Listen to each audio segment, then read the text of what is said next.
இன்றைக்கி நம்ம என்ன பார்க்க போகிறோன்னா, ஒரு சூப்பரான திடீர் முட்டைக்கோஸ் பொரியலை தான் பார்க்க போகிறோம். அதுவும் வெறும் 5 நிமிஷத்தில். இதுக்கு என்ன தேவைன்னு பார்த்தீங்கன்னா, நான் ஒரு 1/2 கிலோ முட்டைக்கோஸ் வந்து எடுத்து வச்சுருக்கேன். அதை நல்லா வெட்டி வச்சுட்டேன். ஒரு பாத்திரத்தில் இந்த மாதிரி போட்டு வச்சுக்கோங்க. ஒரு ஸ்பூன் மல்லித்தூள் வந்து இதில் கலந்துக்கிறேன். மிளகாய்த்தூள் அதுவும் ஒரு ஸ்பூன் வந்து போட்டாச்சு. சீரகத்தூள் அதுவும் ஒரு ஸ்பூன் போட்டாச்சு. தண்ணி ஊற்றிக்கோங்க. அதில் கொஞ்சமாக தான் ஊற்றணும், ரொம்ப இல்லை. அது கையால் லைட்டாக கிளறி விட்டுக்கோங்க. லைட்டாக கிளறினதுக்கப்புறம் ஒரு 1/2 டீஸ்பூன் மஞ்சத்தூள் வந்து இதில் மிக்ஸ் பண்ணிக்கோங்க. மஞ்சத்தூள் மிக்ஸ் பண்ணியாச்சு. இது நல்லா கைட்டை நல்லா பிசைஞ்சு விட்டுக்கணும். நல்லா அழுத்தி உள்ள தண்ணி வேறு ஊற்றிருக்கோமா, நல்லா மிக்ஸ் ஆகிற மாதிரி பிசைஞ்சு விட்டுக்கோங்க.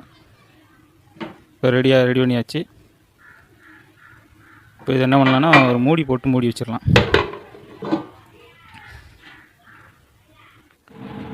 ஒரு 10 நிமிஷம் இருக்கட்டும் அப்படியே. இப்போ பார்த்திங்கன்னா, ஒரு மீடியம் சைஸ் வெங்காயத்தை வந்து வெட்டி வச்சுருக்கேன்.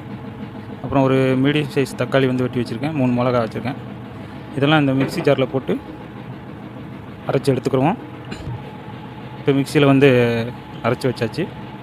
ஒரு சட்டியில் கொஞ்சோண்டு எண்ணெய் ஊற்றி அடுப்பில் வச்சாச்சு. எண்ணெய் காஞ்சதும் கொஞ்சம் கடுகு, அதுக்கப்புறமா கொஞ்சம் கருவேப்பிலை போட்டுக்கோங்க.